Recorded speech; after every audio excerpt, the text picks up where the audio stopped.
Whoa, what is up, guys? And welcome back to another episode of Career Mode, episode number 86.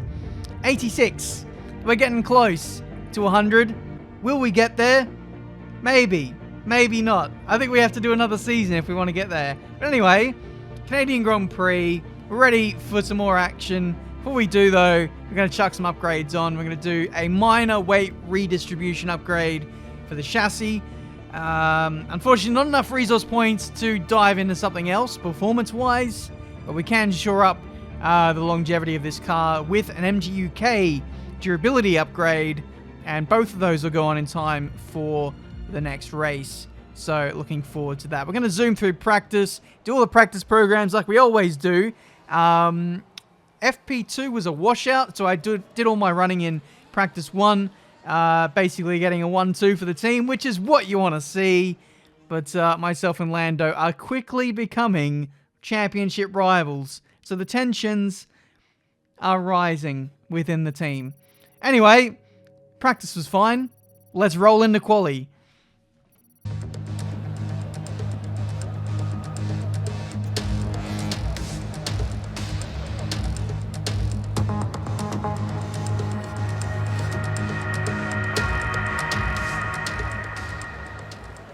All right, here we go for qualifying.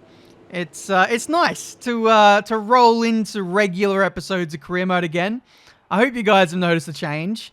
It's nice to not have wheel issues anymore.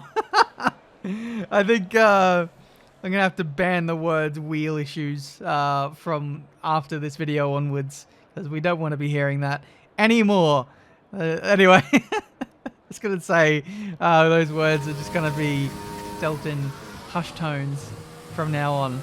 Alright, anyway, I don't know what I'm talking about, but Q2, we got through Q1 pretty breezily, it must be said. Being the best car at this point, you would expect we'd get out of Q1, but the field is condensing. It's getting closer. I don't know if you noticed, but like the gap between first and last was like 1.9, 1.8 seconds.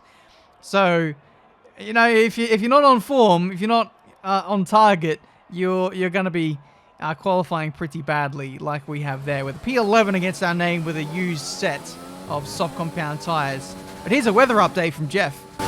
Looks like rain is inbound, and we're expecting it in around 5 minutes. 5 minutes till the rain drops. So, yeah, I failed to mention that because I was waffling on about wheel issues.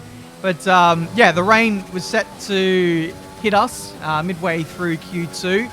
And you might notice I'm on medium compound tires, and I'm taking a massive risk here because I don't have a time good enough to get myself through to qualifying 3 just yet. I've switched onto a tyre that's only marginally faster than the set of softs I used initially. So if I don't get a time in here, we're going to be knocked out heading into the race. But if we can get through on this tyre, the risk will be worth the reward. The reward will be worth the risk. Through the last corner, up to the line. We go purple in the last sector, and it does secure us through to the next session because it's already raining by the time we get back to the garage. Lando stranded there outside the top 10 and didn't opt to go out again after banking a time on the medium compound tires. So our championship rival and teammate is starting in 15th place. That is a big scalp for this qualifying session. Something very similar happened a couple of races ago where it was raining. I think it might have been Baku. Lando got through. I didn't. He started on pole position. And in the end, it didn't cost me anything because I still won the race. However, it's just interesting to see how the tides turn just, you know, 1 or 2 races later.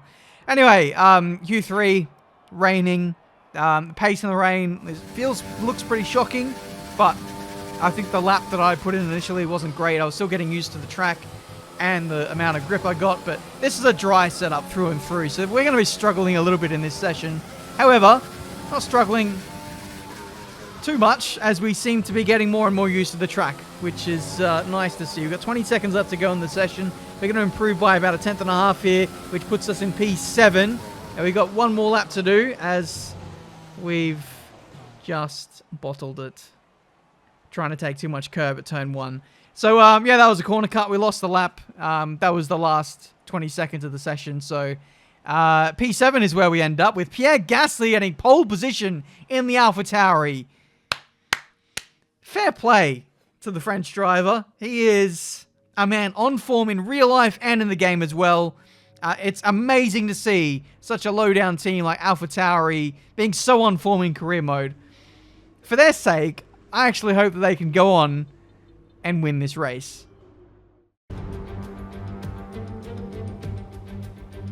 We're back once again beside the St. Lawrence River here in Montreal for the Canadian Grand Prix. The event first moved to a variant of this track back in 1978. It was won by none other than Gilles Villeneuve, the first Canadian to ever win his home race, and in whose honour the circuit would be renamed. A warm welcome to Anthony Davidson, who's beside me in the commentary box today. I want to ask you about Nobuharu Matsushita. As ever, the threat of unreliability is never far away, and indeed they'll be starting out of position today due to a power unit component change. So it's going to be a difficult task to move forward from there. But on the bright side, at least those fresh components can help them maintain the power they need to come through the pack. I expect to see them take a more aggressive approach today to make up for the compromised start. After the points finish last race, let's aim to keep the momentum going. Alright, so here we are for the race. Starting in a pretty good position, I would say, P7. The risk that we took in Q2 by starting on the medium compound of tyre, I'd say has paid off. And it's going to give us a lot of flexibility for the second half of this race because we can start on the medium, run longer, overcut those around us. I think some of the leaders might get caught up in some, longer runners, midfield runners, so to speak. So I think we'll have all of our pace at the end, and we'll hopefully utilize that to win this race. Yeah, I think we can win from P7, certainly, with our strategy. There's a lot of people up front starting either on the same tyre or are on soft and are going to have to box early. So either way, we're looking pretty good. 5 red lights, and we are underway for the Canadian Grand Prix. And as you would expect, on a harder compound tyre, it's going to be awfully difficult to get this thing off the line. As we can see, down into turn 1, we had to take a slight avoiding action on George Russell, but in turn, we, kind of turned into Albon at the apex of the corner, which was not nice. Ricciardo and Verstappen having a bit of a balked run through this first sector, and now we're back under pressure from Russell. Ricciardo doesn't use his mirrors, apparently, and we've been squeezed onto the AstroTurf. The AI really don't like leaving your space when you go for a little move up the inside. They just say, huh? What player? I don't know what you're talking about. They don't exist. All they care about is themselves. Numero uno. These AI. They're a bit weird sometimes because they'll do that. They'll be super aggressive and not even register that you're there. But other times, they'll just completely step out of the way and say, hey, I remember you. I'm sorry about that incident earlier. Let me just jump out of the way and give you the position. It's weird. Let's hope for F1 2021. They're more aggressive in the right ways. But you never know. Let's see. Lap 5. And Ricciardo is falling into our clutches again. Gap is 6 tenths. He's in a bit of a medium compound sandwich, he is, in terms of strategy. This is the battle behind us. George Russell, Carlos Sainz, Lando catching up to the back of Ocon in the Renault. And then we cut forward to us, chasing down the likes of Albon. Is it Albon I'm chasing? No, it's still Ricciardo. I don't know what I'm on about. Anyway, still trying to chase Ricciardo. He's slowly falling into our clutches. There's another train of cars just in front of Ricciardo that's starting to squabble as well, which we can get involved with. That's Charles Leclerc, Valtteri Bottas, and who else? Max Verstappen on the medium compound tyres, as we see Ricciardo giving us plenty of space on the outside there. That's exactly what I'm talking about. The AI. What's going on here? I know he's had a horrible run through that chicane, but now he's just giving me a free escort through, and we get into P6 in this Canadian Grand Prix. Shocking run through here, and the AI are really punchy on exit of that sweeping right-hander. Thankfully, Ricciardo has kind of dead tyres, and we're able to hold on to the position. Meanwhile, Bottas has completely crapped the bed. That held up Verstappen and myself, and now Ricciardo is coming back around the outside into the hairpin of the third sector, having to defend, try not to run into the back of Bottas and Verstappen for good measure, get on the power nice and early, and try and go on the attack again, because Ricciardo as soon as I make one little slip up, is all over my butt. So let's try and get a car between us and him if we can. Up the inside of Bottas, and Bottas makes a pit stop anyway, as that completely ruins my run into the last chicane. And here comes Albon on the same compounded tyre. It's going to be 3 wide down here. Saw Albon coming pretty late there, so I decided to let him go and avoid a aeroplane crash on the start-finish straight. So, kind of frustrating.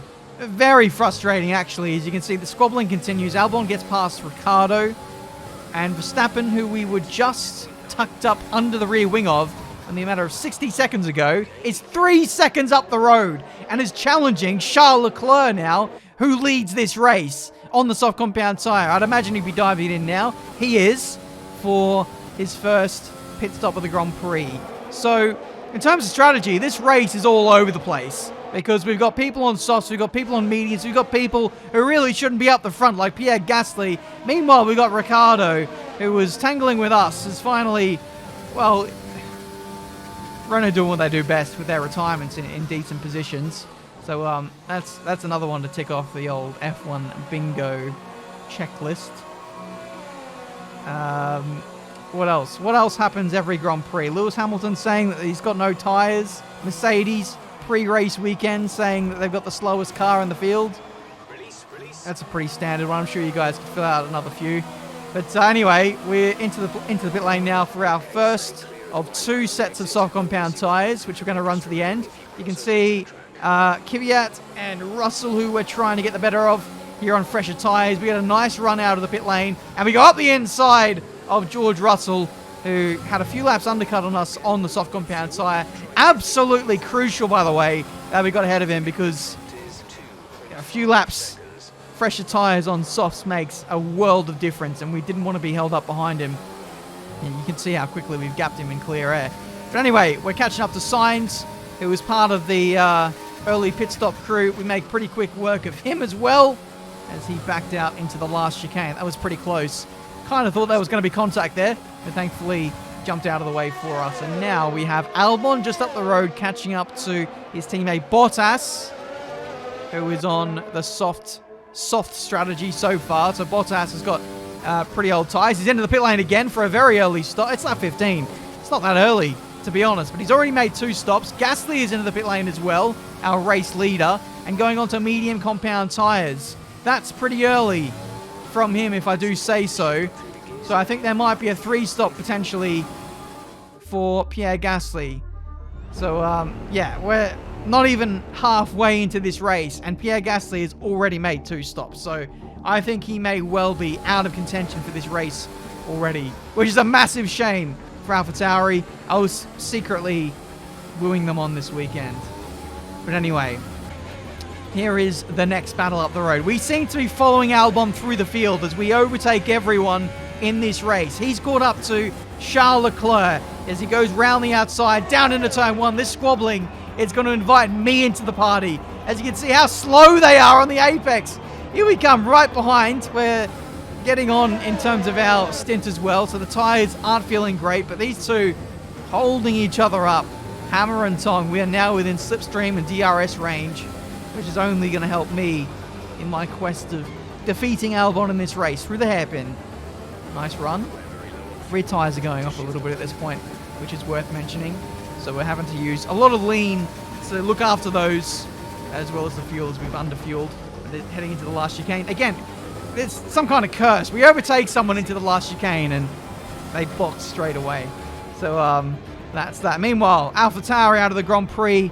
Don't worry, Pierre Gasly fans. It is the second favourite driver at AlphaTauri if he was out. Anyway, into the last chicane. Albon has got away again. His tyre wear is a little bit better than me, and he's actually opted for the undercut despite having 1 lap fresher tyres than me. He's on the medium compound tyres to see out the end of this race. Whereas, on our strategy, I'm actually going to try and gun for softs to make it to the end. We have to give up a little bit of time now, a bit of track position, but it's going to come to us later because we're on better tyres as we're checking the status of Pierre Gasly behind. We already know he's going to come in again for another stop, so we don't need to worry about him. But in we go for our last stop.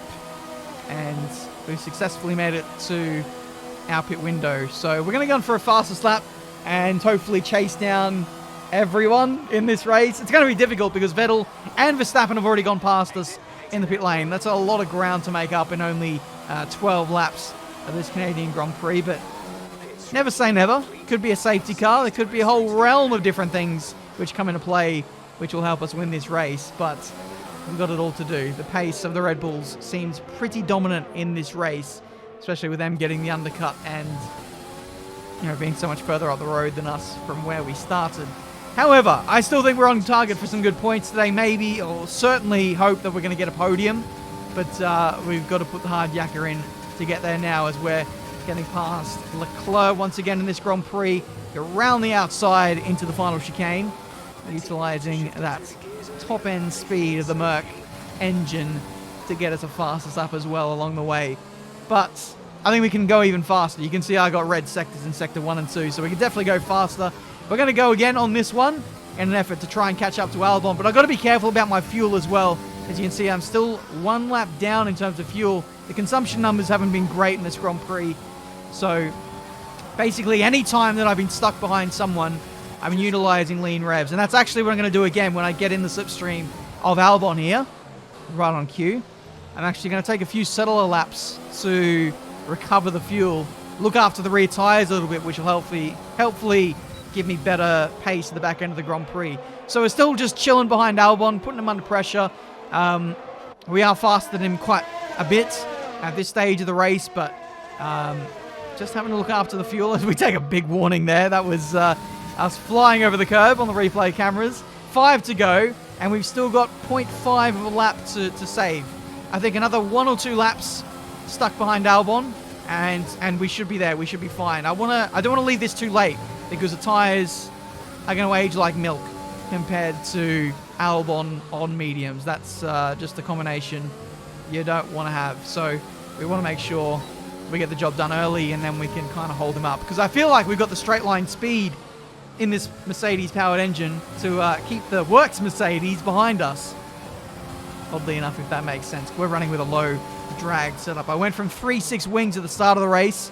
Car was quite oversteery on mediums, but as soon as I switched on to softs, I went down to 2.6 wings, gave us better straight line speed, and also made the car a little bit faster because it was more stable in a way. It was too oversteery earlier on in the weekend, but we've shored that up a little bit now. Anyway, 2 laps to go, and I feel like this is the time to strike as we've recovered enough fuel to get to the end of the race. Albon with a terrible exit out of the hairpin. We're going to go up into Rich and overtake to get the job done, and Albon has no response. We are getting pretty low on ERS, but you know, our car is ERS generating factory.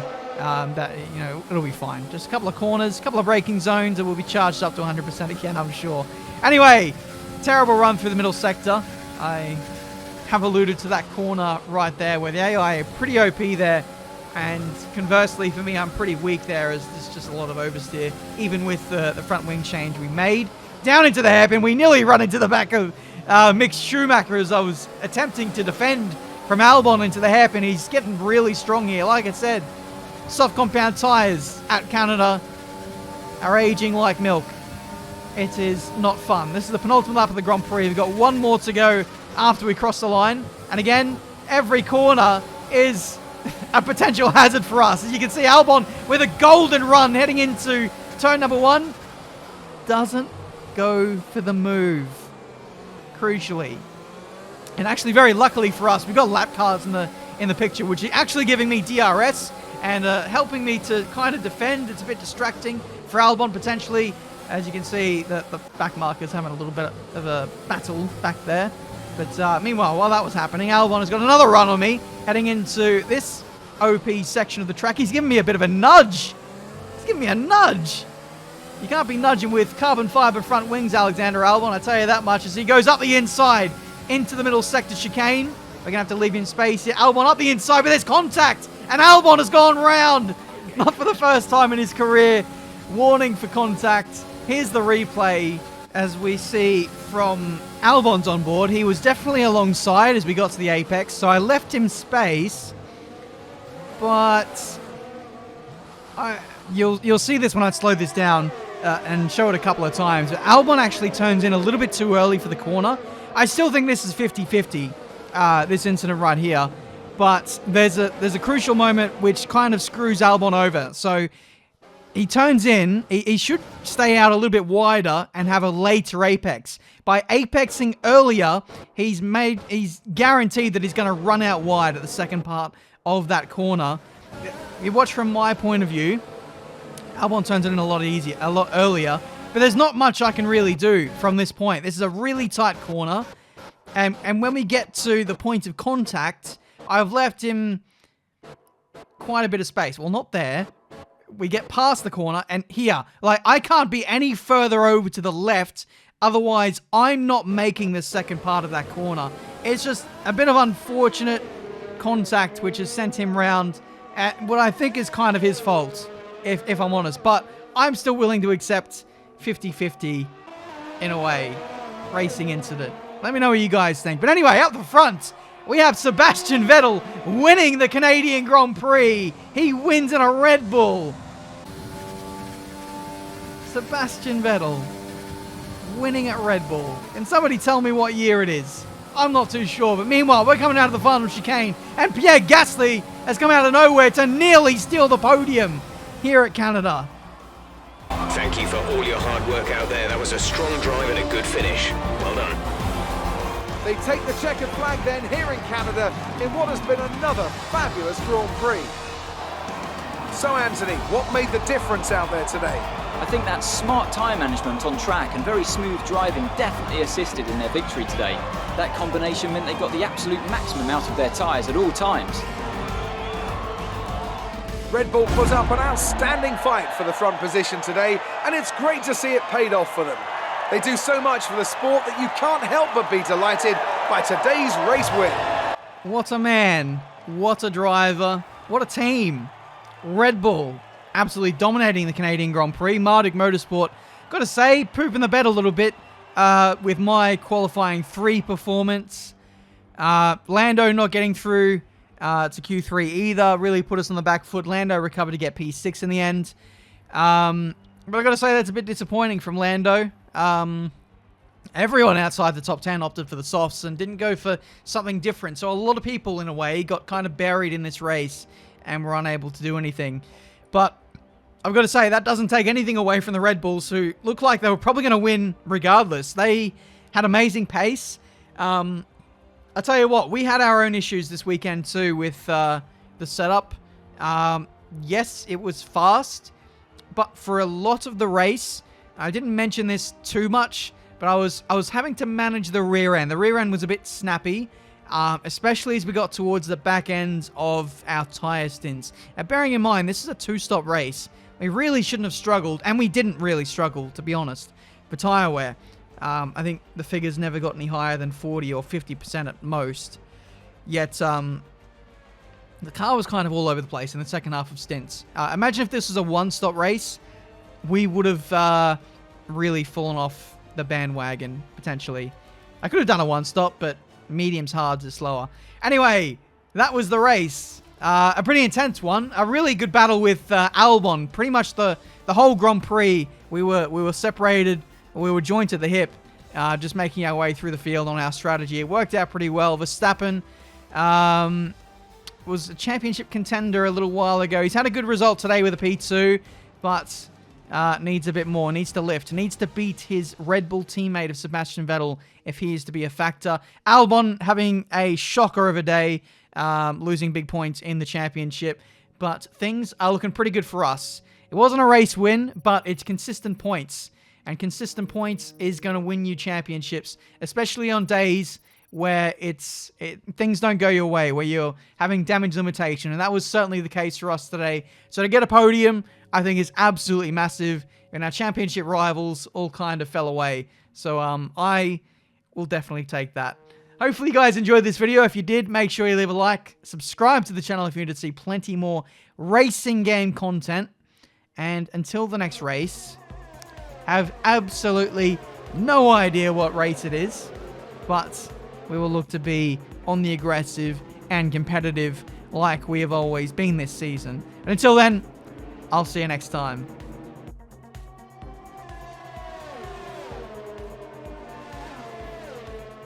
You left a lot of paint on the walls today. Were you struggling for grip or did you just misjudge some corners?